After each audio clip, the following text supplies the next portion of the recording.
Hello dear students, आज start कर रहे हैं अपन लेक्चर नंबर 2 और अपन पढ़ रहे थे वेक्टर अलजेब्रा।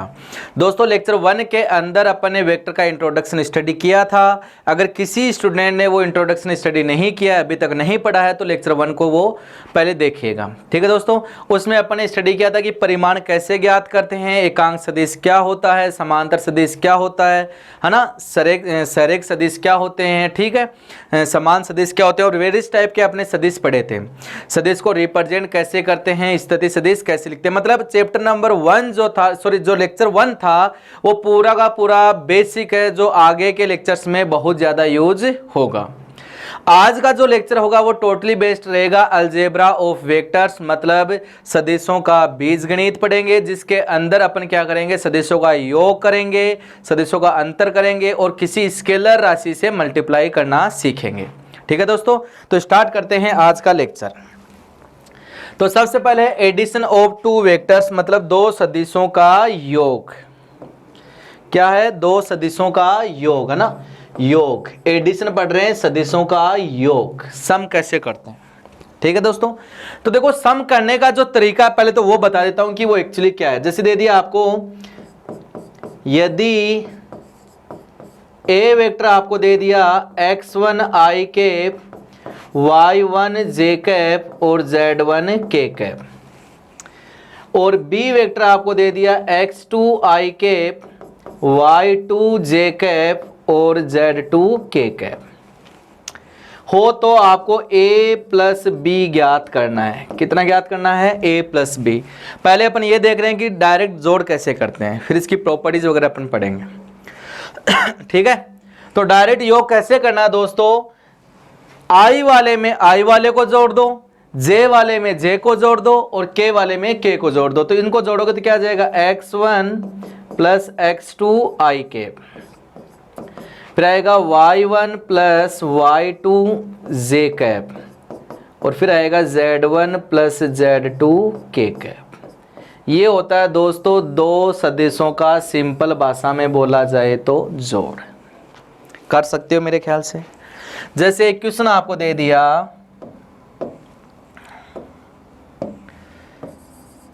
यदि ए वेक्टर बराबर दे दिया 2i cap 3j cap 4k cap and B vector दे दिया i cap 2j cap minus k cap हो, तो A vector plus B vector ज्ञात कीजिए। क्या दे दिया हो, तो A vector plus B vector ज्ञात कीजिए। तो कैसे करोगे दोस्तों, तो यहां से A vector plus B vector अपने पास कितना आ गया, दोनों को ऐड करोगे तो कितना आ जाएगा, 2i cap 3j cap 4k cap plus कितना आ जाएगा, i cap 2j cap minus k cap. तो ये कितना आएगा, 2i प्लस i कितना आ जाएगा, 3i, फिर 3j प्लस 2j कितना आ जाएगा, 5j, और 4k माइनस के कितना जाएगा, 3k कैप। ये आपका आ गया a प्लस बी वेक्टर। इस तरीके से आपको दो सदिशों का क्या करना है, योग। 3 आए तो तीसरा जोड़ दो, 4 आए तो चौथा जोड़ दो। तो दोस्तों ये था योग। अब आपने पढ़े होंगे फिजिक्स के अंदर भी कि सदिशों के योग करने के एक त्रिभुज नियम होता है, एक समांतर चतुर्भुज नियम होता है। तो देखते हैं वो नियम्स क्या हैं। ठीक है, तो आ गया था triangle and parallelogram law of vector addition, मतलब दो सदिशों का त्रिभुज नियम। ये तो है त्रिभुज नियम, और एक है समांतर चतुर्भुज नियम, है ना, समांतर चतुर्भुज नियम, पैरेललोग्राम लॉ। ये दो नियम पढ़ते हैं। तो दोस्तों ये दो नियम कैसे दिए गए हैं ना, पहले आता है त्रिभुज नियम, और इधर अपन डिस्कस करते हैं समांतर चतुर्भुज नियम, parallelogram law of vector addition, और ये है triangle law of vector addition. तो दोस्तों क्या है कि अगर किसी ट्रायंगल ABC है, इस ट्रायंगल की दो साइड्स जो हैं वो दो वेक्टर द्वारा रिप्रेजेंट की जाए। ये आ गया A, B और C। ट्रायंगल लॉ में क्या बोला गया दोस्तों कि यदि किसी ट्रायंगल की दो साइड्स जो हैं वो दो वेक्टर द्वारा रिप्रेजेंट की जाए, किससे भी रिप्रेजेंट की जाए, दो वेक्टर से, और उनकी डायरेक्शन जो है वो क्या हो, सेम। देखो ये सेम डायरेक्शन आ गई।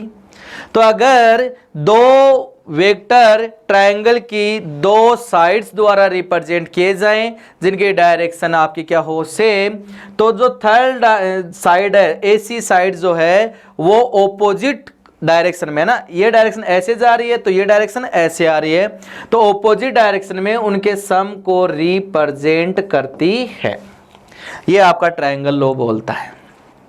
ठीक है, क्या बोला कि यदि किसी त्रिभुज की दो भुजाएं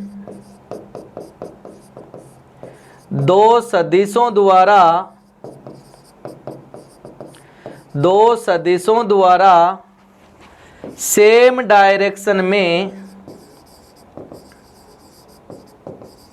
सेम डायरेक्शन यहां दो होगी ना, क्लॉकवाइज एक एंटी क्लॉकवाइज में, उनकी बात कर रहा हूं, तो सेम डायरेक्शन में निरूपित की जाए, क्या की जाए, निरूपित की जाए, तो तीसरी जो भुजा है, तो तीसरी भुजा विपरीत क्रम में उनके योग को प्रदर्शित करती है। ये आपका है ट्रायंगल लॉ ना। सेम क्रम कर देते हैं, यहाँ पे डायरेक्शन नहीं करेंगे, सेम क्रम है ना, सेम क्रम में निरूपित की जाए तो तीसरी भुजा विपरीत क्रम में उनके योग को प्रदर्शित करती है। That is called triangle of vector addition. ठीक है दोस्तों, फिर समांतर चतुर्भुज नियम क्या बोला कि किसी समांतर चतुर्भुज की दो ये हो गया आपका समांतर चतुर्भुज ABCD। तो समांतर चतुर्भुज नियम में क्या बोला गया कि समांतर चतुर्भुज की दो आसन भुजाएं क्या होगी, एक ही बिंदु से संगामी कोरे है ना, संगामी कोरे भी बोल सकते हैं कि एक त्रिभुज की दो भुजाएं एक बिंदु से गुजर रही है, तो आसन भुजाएं जो है वो दो सदिशों द्वारा वेक्टर A और वेक्टर B द्वारा रिप्रेजेंट की जाए, तो उस बिंदु से गुजरने वाला जो विकिरण है AC विकिरण वो उनके योग को प्रदर्शित करता है। ये समांतर चतुर्भुज नियम के अंदर बोला गया। अब ये कैसे है, ये ट्रायंगल लॉ ही है। देखो कैसे कि ये दोनों भुजाएं समांतर है तो डायरेक्शन सेम हो गई और मैग्नीट्यूड भी बराबर है, तो ये हो गया B वेक्टर। अब देखो इस त्रिभुज A, B और C के अंदर देखा जाए, A, B और C के अंदर देखा जाए तो दिस प्लस दिस बराबर दिस। तो समांतर चतुर्भुज नियम जो क्या है वो एक तरीके से आपका त्रिभुज नियम ही है। तो क्या बोलता है कि किसी समांतर चतुर्भुज की दो आसन भुजाएं दो सदिशों द्वारा निरूपित किया जाता है, तो उनका जो कॉमन पॉइंट है उन भुजाओं का, उससे गुजरने वाला जो विकिरण है उनके योग को प्रदर्शित करता है। यह बोला गया किसमें, समांतर चतुर्भुज नियम में। लिख देते हैं, ये लीजिए, यदि किसी समांतर चतुर्भुज की आसन भुजाएं दो सदिशों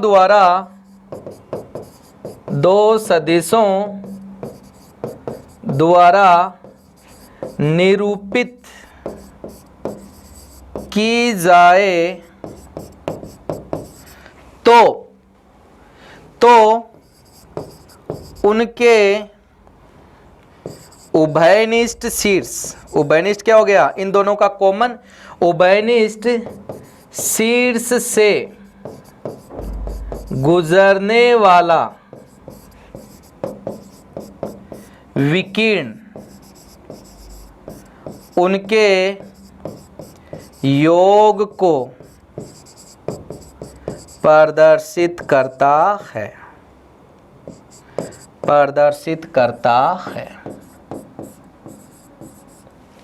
ये आपका क्या बोला गया, समांतर चतुर्भुज नियम। मेरे ख्याल से दोनों जो नियम हैं आपके क्लियर हो चुके होंगे। इनका अपन वैसे ज़्यादा यूज नहीं करेंगे। अब देखो इनका यूज कैसे होता है वो देखते हैं। भाई यूज कैसे होता है वो देखते हैं। तो एक क्वेश्चन दे दिया कि आपके 6 बल हैं, क्या है 6 बल, वो एक जो आपका होता है ना बहुभुज दे दिया ना, A B B C C D है ना, ऐसे बहुभुज दे दिया एक, है ना,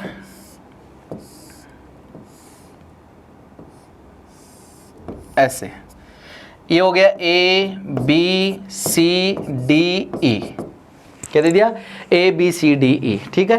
तो 6 बल हैं वो एक पेंटागन के अनुरूप कार्य कर रहे हैं। कैसे कार्य करें, एक तो ए बी बल है, ठीक है, एक आपका ए ई बल है, एक आपका है बी सी बल है, ठीक है, एक आपका दे दिया डी सी बल दे दिया, एक आपका ई डी बल दे दिया। तो कितने बल हो गए, 1 2 3 4 5, और एक आपको दे दिया ए सी बल, क्या दे दिया, ए सी बल। तो देखो क्वेश्चन ऐसा है कि 6 बलों एक दे दिया ए बी बल, एक दे दिया बी सी, एक दे दिया ए ई, एक दे दिया ई डी, एक दे दिया डी सी तथा ए सी का परिणामी बल होगा। ऐसे क्वेश्चन दिया, ऑप्शन दे दिया 3AC के बराबर, बी ऑप्शन दे दिया 2AC के बराबर, सी ऑप्शन दे दिया AC के बराबर, और एक डी ऑप्शन दे दिया नोट। मतलब ये जो आंसर है वो अपने को किसके पदों में लेके आना है, AC के पदों में। क्वेश्चन क्या दिया कि 3 बल हैं A B B C A E D और डी तथा AC, इनका जो परिणामी है, परिणामी मतलब इनका योग इनमें से किसके बराबर होगा। तो ये डायग्राम बना दिया, ए बी बल हो गया, बी सी बल हो गया, ई बल हो गया, ई डी बल हो गया, डी सी हो गया और AC। इन सभी का जो परिणामी है वो इस AC के रूप में लेके आना है, लाएं। तो यहाँ पे आपका ये जो त्रिभुज नियम है वो लागू होगा। कैसे देखो, तो आपको क्या बोला, इनका परिणामी रिजल्टेंट है ना, परिणामी बल पूछा, क्या बोला, परिणामी बल। तो परिणामी बल हो गया इनका योग, तो वो कितना आएगा, A B plus B C plus A E plus E D plus D E और प्लस ए सी। और आपको आंसर किसके पदों में लेके आना है, ए सी के। तो ये ए सी तो पड़ा हुआ है, एक ए सी तो अपन रख लेते हैं, ये लीजिए, ये ए सी को अपन यूज नहीं कर रहे। अब बाकी को अपन ट्रायंगल लॉ लगा लगा के AC के टर्म्स में कन्वर्ट करते हैं। तो देखिए यहाँ से अगर मैं इसमें देखूं, इस वाले में, तो ये देखो AB, ये AB और BC बराबर क्या आ जाएगा, AC, हाँ या ना। तो यहाँ से देखो AB और BC जो है वो किसके बराबर आ जाएगा, AC के। तो AB vector plus BC vector जो है वो किसके बराबर हो गया, AC के हो जाएगा। ऐसे देखो इधर से AE वेक्टर ED वेक्टर, ये देखो AE वेक्टर ED वेक्टर, तो डायरेक्शन सेम आ रहा है, तो ये किसके बराबर हो जाएगा, AD के, हाँ या ना। तो AE वेक्टर और ED वेक्टर किसके बराबर हो जाएगा, AD के। अपन को AC के टर्म्स में कन्वर्ट करना है, और ये आ गया D और AC पड़ा हुआ है। तो ये किसके बराबर लिख दिया, AC के बराबर, और ये किसके बराबर लिख दिया, AD के, और DE बचा हुआ है, और क्या बचा हुआ है, AE। अब आगे देखो, इस वाले ट्रायंगल में देखो ADC में, तो देखो ये वाला और ये वाला, इन दोनों की डायरेक्ट क्रम सेम है। तो AD वेक्टर DC वेक्टर बराबर क्या हो जाएगा, AC। मतलब यहां से ये जो आया AD वेक्टर और DC वेक्टर किसके बराबर हो जाएगा, AC के। तो अगले स्टेप में अपने लिख दिया AC वेक्टर, और ये भी हो गया AC वेक्टर, और ये भी हो गया AC वेक्टर। तो ये कितना हो जाएगा, 3AC वेक्टर। तो कौन सा ऑप्शन आ गया आपका, A ऑप्शन आपका यहाँ पे करेक्ट हो गया। तो इस तरीके से यहाँ पे इस जो ट्रायंगल लॉ है, पैरेललोग्राम लॉ है, इनका क्या किया जाता है, यूज किया जाता है। ठीक है दोस्तों, आगे चलें। तो अब अपन ने पढ़ा कि दो सदिशों का योग कैसे करते हैं और दो सदिशों के योग के नियम क्या क्या हैं। एक तो ट्रायंगल लॉ है और एक कौन सा आपका पैरेललोग्राम लॉ। ठीक है, अब अपन पढ़ते हैं कि इस योग के गुणधर्म क्या क्या हैं। तो आगे आता है प्रॉपर्टीज ऑफ वेक्टर एडिशन, मतलब गुणधर्म किसके हैं, गुणधर्म किसके हैं, सदिशों के योग के गुणधर्म, कि सदिशों का योग जो है वो किस किस चीज को फॉलो करता है। ठीक है दोस्तों, तो सबसे पहला नियम आता है क्रम विनिमय नियम। कौन सा आता है, क्रम विनिमय नियम, इसको कम्यूटेटिव लॉ बोलते हैं।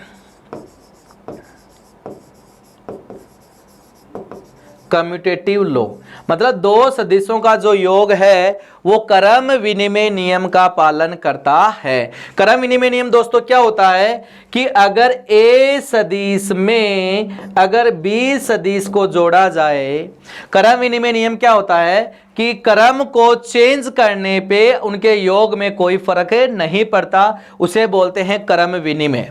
और ये आपके मैथमेटिक्स के अंदर बहुत जगह है अप्लाई होता है, और इवन आपकी 6th क्लास से क्रम विनिमय जैसे नाम आपने सुने होंगे। तो क्रम विनिमय नियम क्या है कि दो सदिशों का योग जो है वो क्रम विनिमय नियम का पालन करता है, मतलब कि उनका क्रम चेंज कर दे तो उनके योग में कोई फर्क नहीं पड़ता।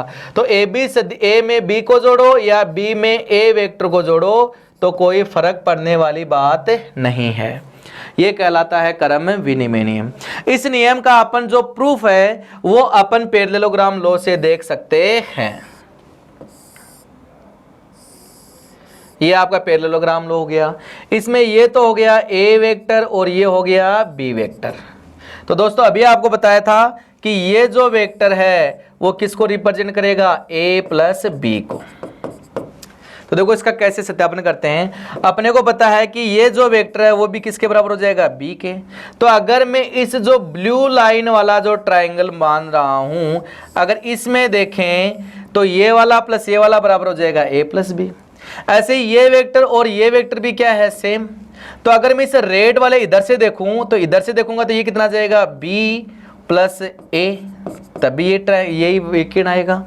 तो यहां से देखोगे तो ए प्लस बी और बी प्लस ए जो है वो क्या आ रहा है, सेम विकिरण को रिप्रेजेंट कर रहे हैं। तो यहां से ये क्या हो गया, क्रम विनिमय नियम। ठीक है दोस्तों, आगे आता है दोस्तों,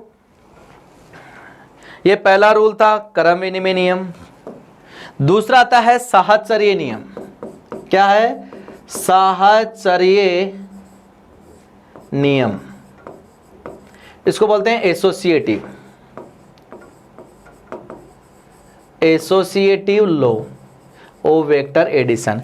दो तीन, अब देखो एसोसिएटिव लॉ जो है वो दो से ज्यादा में लगता है, तीन में लगता है। कितने में लगता है, तीन में। तो एसोसिएटिव लॉ क्या बोलता है कि पहले दो सदिशों को जोड़ो और उसमें तीसरा सदिश को क्या कर दो, ऐड, या लास्ट के दो सदिशों को जोड़ो और उसमें कौन सा सदिश ऐड कर दो, पहला, तो कोई फर्क नहीं पड़ता। ये बोलता है एसोसिएटिव लॉ यानी कि साहचर्य नियम। क्या बोलता है कि दो तीन सदिशों का जोड़ करो तो पहले दो को जोड़ दो या लास्ट के दो को जोड़ दो फिर तीसरा जोड़ दो, कोई फर्क नहीं पड़ने वाला। इसका भी अपन पैरेललोग्राम लॉ से, आप ट्रायंगल लॉ से अपन इसका सत्यापन देख सकते हैं। कैसे, इसके लिए तीन वेक्टर लेने पड़ेंगे तो आप ज्यादा ले लोगे, ये लीजिए, ये लीजिए, ले लिया ए बी सी और डी। तो इसको ले लिया मैंने ए वेक्टर, इसको ले लिया बी वेक्टर, इसको ले लिया सी वेक्टर। तो देखिए यहां से ये ए बी और बी सी बराबर क्या आ जाएगा, ए सी। तो ये आ गया ए प्लस बी वेक्टर। फिर इस ट्रायंगल में देखोगे ए सी डी में, तो ये वाली साइड प्लस ये वाली साइड बराबर क्या आ जाएगी, ये वाली साइड। तो ये कितनी आ जाएगी, ए प्लस बी, और इसमें क्या जुड़ जाएगा, सी। इनमें ये दो पहले जुड़े। अगर मैं सेम डायग्राम इधर ड्रॉ कर दूं, ए बी सी डी, तो वही सेम वेक्टर ए वेक्टर हो गया, ये बी वेक्टर ले लिया, ये सी वेक्टर ले लिया। तो देखो ये ए डी जो साइड है वो क्या आएगी। तो देखिए अब क्या कर रहा हूं मैं, पहले ये ले रहा हूं बी सी और डी सी, तो बराबर क्या आ जाएगा, बी डी। तो बी डी कितना आ गया, बी प्लस सी। अब इस ट्रायंगल को देखो, ए बी डी को पूछो, देखो तो क्या जाएगा, A B plus B D बराबर क्या जाएगा, ये वाला। तो ये कितना हो गया, ए, और ये बी डी कितना था, बी प्लस सी। इन दोनों डायग्राम के अंदर ये जो ए डी क्या आ रहा है, ए प्लस बी और फिर प्लस सी, या ए प्लस बी प्लस सी, दोनों में क्या है, सेम चीज है। तो दो तीन सदिशों का जो योग है वो साहचर्य नियम का पालन भी करता है। क्लियर है दोस्तों। आगे आता है दोस्तों एडिटिव आइडेंटिटी, है ना, योग तत्समक, योग तत्समक।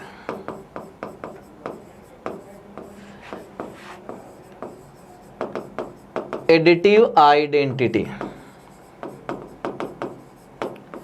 तो इसका मतलब है कि किसी सदिश में ऐसा क्या जोड़ा जाए, योग तत्सम का मतलब है योग करना और तत्सम का मतलब है कि ऐसा क्या जोड़ा जाए कि वापस वही का वही सदिश आ जाए, तो उसके बोलते हैं योग तत्सम। तो देखो सर ए वेक्टर है, तो ए वेक्टर में ऐसा क्या जोड़ा जाए कि वापस ए वेक्टर ही आ जाए, तो वो कौन सा है, जीरो वेक्टर ऐड कर दोगे तो वापस क्या जाएगा, ए वेक्टर, या जीरो वेक्टर प्लस ए वेक्टर लिख सकते हो क्रम विनिमय नियम से। तो ये जो चीज आई ये क्या कहलाता है, योग तत्समक। इसका मतलब एक सदिश का, किसी भी सदिश का योग तत्समक क्या होता है, शून्य सदिश होता है ना। तो किसी भी सदिश का योग तत्समक जीरो ना, आपका क्या बोला था, नल वेक्टर ना, नल वेक्टर जीरो सदिश होता है, ये आप दिमाग के अंदर याद रखना। ठीक है दोस्तों, आगे चलते हैं। आगे आता है एडिटिव इनवर्स। एडिटिव इनवर्स, योग प्रतिलोम। अब इसका मतलब क्या है दोस्त, देखिए कि कोई वेक्टर जो है वो उसमें ऐसा क्या जोड़ा जाए कि तत्समक, तत्समक क्या था, जीरो वेक्टर, कि जीरो वेक्टर आ जाए। तो देखो ए का माइनस जोड़ोगे तो क्या आ जाएगा, जीरो वेक्टर, तो इसको क्या बोलते हैं, योग प्रतिलोम। तो किसी भी वेक्टर का योग प्रतिलोम क्या होगा, उसका ऋणात्मक वेक्टर या नेगेटिव वेक्टर ना। तो किसी भी सदिश का योग प्रतिलोम, किसी भी सदिश का योग प्रतिलोम उसका नेगेटिव वेक्टर होता है, नेगेटिव वेक्टर होता है। जैसे क्वेश्चन दे दिया आपको कि ए वेक्टर बराबर है 2i के माइनस 3j कैप प्लस के कैप का योग प्रतिलोम ज्ञात कीजिए। तो क्या जाएगा दोस्तों, ए वेक्टर में योग प्रतिलोम मान लिया सपोज बी है, तो जोड़ा जाए तो क्या आना चाहिए, जीरो। तो देखो यहाँ बी वेक्टर कितना जाएगा, इसका नेगेटिव, तो ए का नेगेटिव करोगे तो कितना जाएगा, -2i cap minus 3j cap और प्लस का के कैप, तो ये आ गया माइनस का 2i cap plus 3j cap और माइनस का के कैप, ये उसका क्या आ गया, नेगेटिव वेक्टर, जो कि क्या उसका योग प्रतिलोम। क्लियर है दोस्तों। तो ये थी अपनी योग की कुछ प्रॉपर्टीज। आगे और पढ़ते हैं। कुछ एक प्रॉपर्टीज और है जो आपके ऑप्शन के अंदर डायरेक्ट देखने को मिल सकती है ना। पहली है कि दो सदिशों के योग का परिमाण क्या है, दो सदिशों के योग का जो परिमाण है वो इनके इंडिविजुअल योग के परिमाण के बराबर या उससे क्या होता है, कम होता है। याद रखिएगा दोस्तों, दो सदिश है ए और बी, उनका जोड़ करके परिमाण लोगे तो वो परिमाण ए के परिमाण प्लस बी के परिमाण के बराबर हो सकता है या डेफिनेटली उससे कम होगा। ठीक है, ऐसे ही दो सदिशों के योग का जो परिमाण है वो इन दो सदिशों के अलग अलग परिमाण ज्ञात किए, इन दो सदिशों का अलग अलग क्या ज्ञात किया, परिमाण, और उसका अंतर किया उसके बराबर या उससे क्या होता है, बड़ा। वापस बताते हैं, दो सदिशों के योग का परिमाण है वो इंडिविजुअल परिमाणों के योग के बराबर या उससे ज्यादा होता है, और दो सदिशों के योग का जो परिमाण, सॉरी गलत बोल दिया ना, दो सदिशों के योग का जो परिमाण है वो इनके इंडिविजुअल परिमाणों के योग के बराबर या कम होता है, और दो सदिशों के योग का जो परिमाण है वो उनके इंडिविजुअल परिमाणों के अंतर से बराबर या ज्यादा होता है। ठीक है दोस्तों, ऐसे आता है दो सदिशों के अंतर का जो परिमाण है वो उनके, दो सदिशों के अंतर का जो परिमाण है वो उनके अलग अलग परिमाणों के अंतर के बराबर या उससे क्या आता है, ज्यादा, और योग से क्या आता है, कम।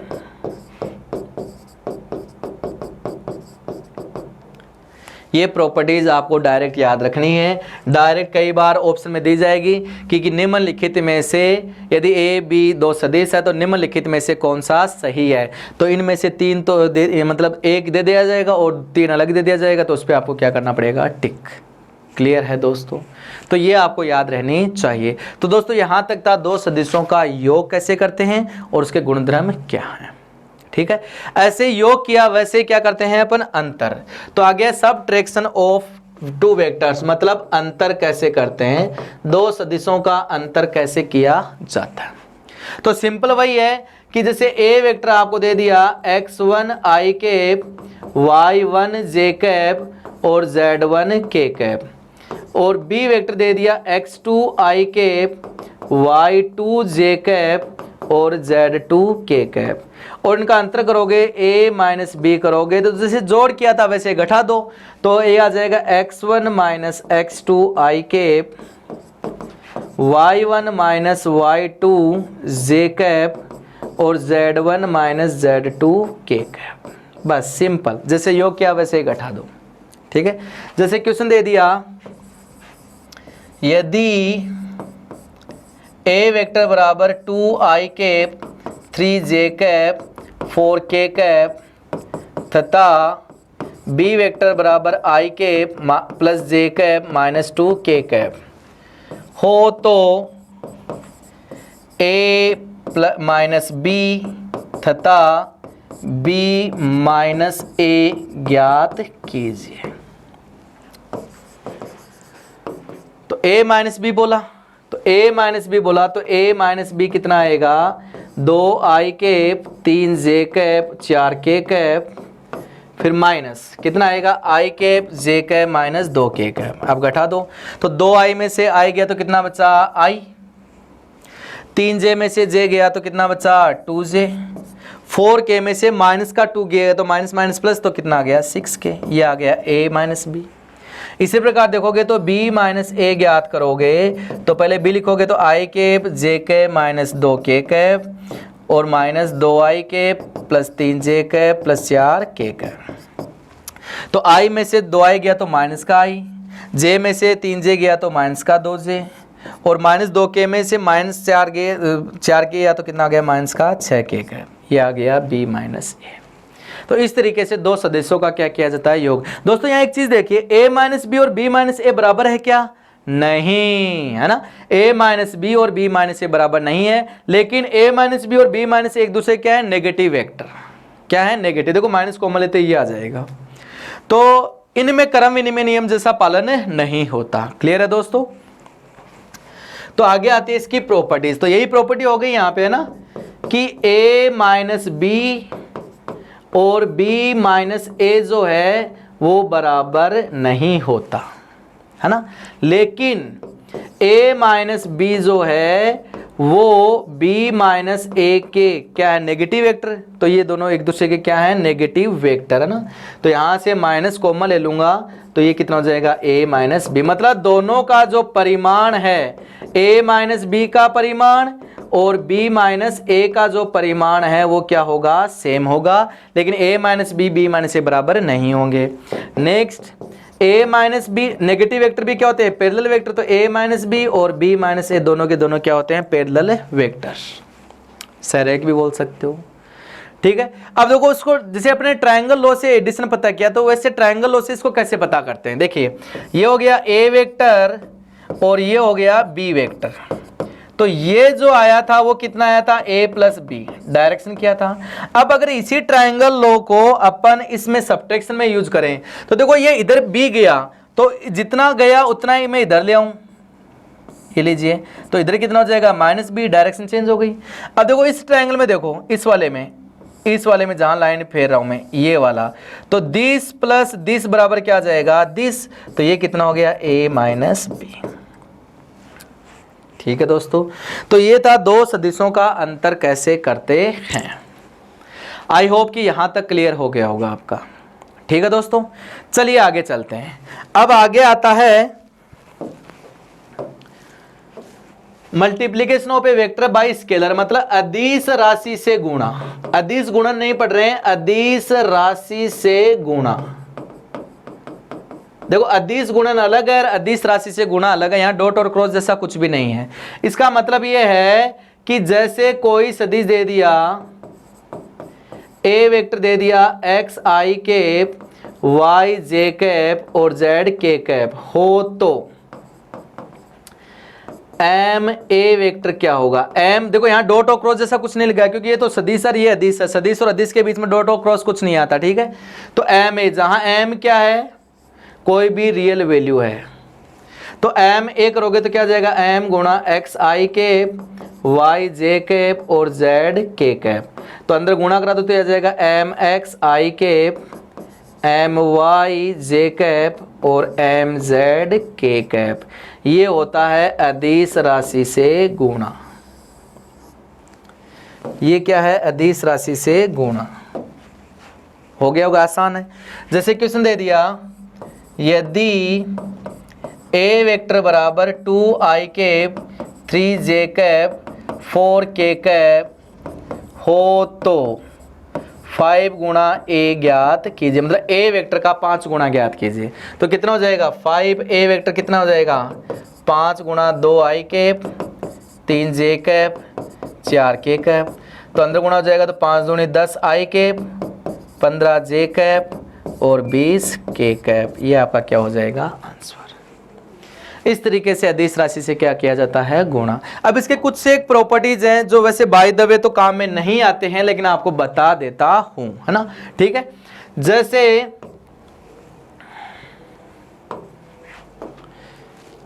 इसके प्रॉपर्टीज जो है वो ज्यादा काम में नहीं आएंगे। तो जैसे किसी सदिश को m से मल्टीप्लाई करके उसका क्या ज्ञात करो, परिमाण, या a का परिमाण ज्ञात कर लो और उसको m का परिमाण से क्या कर दो, गुणा। m नेगेटिव भी हो जाएगा, लेकिन माइनस m हो तो उसको प्लस m कर देंगे, ठीक है। ये कॉम्प्लेक्स नंबर में पढ़ा होगा आपने ना, z1 गुणा z2 का मोड बराबर z1 का मोड गुणा z2 का मोड, सिमिलर वैसे ही है, ठीक है। नेक्स्ट, किसी भी वेक्टर का नेगेटिव करके उसको m से मल्टीप्लाई करो, या m को नेगेटिव करके a से मल्टीप्लाई करो, या m को a से गुणा करके उसका नेगेटिव कर दो, तो कोई फर्क नहीं पड़ता, ठीक है। ऐसे एक और है कि m प्लस n को a से गुणा करो, या a को m से गुणा करो और a को n से गुणा करके जोड़ दो, कोई फर्क नहीं पड़ता, ठीक है। दोस्तों डिस्ट्रीब्यूटिव लॉ हो गया ना। फिर अगला है कि m को दो सदिशों के योग से मल्टीप्लाई करो, या दोनों सदिशों को m से मल्टीप्लाई करके जोड़ दो, कोई फर्क पड़ने वाली बात नहीं है। ये था आपका स्केलर राशि से गुणा किया जाए वेक्टर को, तो उसके क्या क्या गुणधर्म है, ठीक है दोस्तों। यहां से एक बड़ा ही खूबसूरत सा क्वेश्चन बन जाता है, देखो कैसे। जैसे ये दे दिया, यदि मोड ऑफ ए वेक्टर बराबर 4, कितना दे दिया, मोड ऑफ ए वेक्टर बराबर 4 हो तथा mod of M A vector बराबर 1 हो, तो m का मान क्या होगा। इस तरीके का क्वेश्चन दे दिया, m का मान क्या होगा। आपको यहां पर ऑप्शन भी दे देते हैं। ऑप्शन 1 दे दिया 1/4, बी दे दिया प्लस माइनस 1/4, ठीक है दोस्तों, सी दे दिया 4 और डी दे दिया नोट। ये क्वेश्चन दे दिया। तो देखो यहां आपकी प्रॉपर्टी यूज हो रही है ना। कैसे, mod of M A vector आपको दे रखा है, कितना है, 1, तो m की वैल्यू चाहिए। तो मैंने बताया था कि किसी भी सदिश को m से गुणा करके मोड़ लो, या उनका अलग अलग मोड लेके क्या कर दो, गुणा। बात क्या है, बराबर। ये प्रॉपर्टी बताइए आपको अभी। तो यहां से मोड ऑफ m बराबर कितना जाएगा, 1 मोड ऑफ a वेक्टर। अच्छा, तो मोड ऑफ m बराबर मोड ऑफ a वेक्टर कितना है, 4, तो 1/4। ये मोड m की वैल्यू आई। अब मोड को तोड़ोगे तो m बराबर कितना जाएगा, प्लस माइनस 1/4, क्योंकि मोड को तोड़ते हैं तो क्या लिखते हैं, प्लस माइनस। तो कौन सा ऑप्शन हो गया, यहां से बी ऑप्शन आपका करेक्ट हो गया, ठीक है दोस्तों। कर सकते हो। तो दोस्तों ये आज का जो लेक्चर था उसमें अपने पढ़ा था दो सदिशों का योग कैसे किया जाता है, दो सदिशों का अंतर कैसे किया जाता है, और किसी भी सदिश को अदिश राशि से गुणा कैसे किया जाता है, और साथ में अपने डिस्कस किया था ट्रायंगल ऑफ वेक्टर एडिशन और parallelogram law of vector addition. यहाँ पे आपको सदिश योग के गुणधर्म की प्रॉपर्टीज जो है वो दिमाग में हमेशा रहनी चाहिए, बहुत ही इंपॉर्टेंट है, कई बार आपके एयरफोर्स नेवी के अंदर डायरेक्टली पूछ ली जाती है। ठीक है दोस्तों, इसके जो थर्ड लेक्चर आएगा उस थर्ड लेक्चर में दोस्तों लेक्चर 1 के अंदर और लेक्चर 2 के अंदर अपने जो पढ़ा वो उसका डीपीपी डिस्कशन अपन करेंगे। ठीक है, इससे पहले डीपीपी डिस्कशन से पहले एक चीज और पढ़ेंगे, वो आएगा जैसे आपने पढ़ा होगा ना अंतः विभाजन, बाह्य विभाजन, है ना, त्रिभुज के केंद्र, है ना, केंद्रक वगैरह, ये अपन लेक्चर नंबर 3 में डिस्कस करेंगे, और लेक्चर नंबर 4 के अंदर अपन लेक्चर 1, 2 और 3 में जो आएगा उसकी डीपीपी डिस्कशन करेंगे। ठीक है दोस्तों।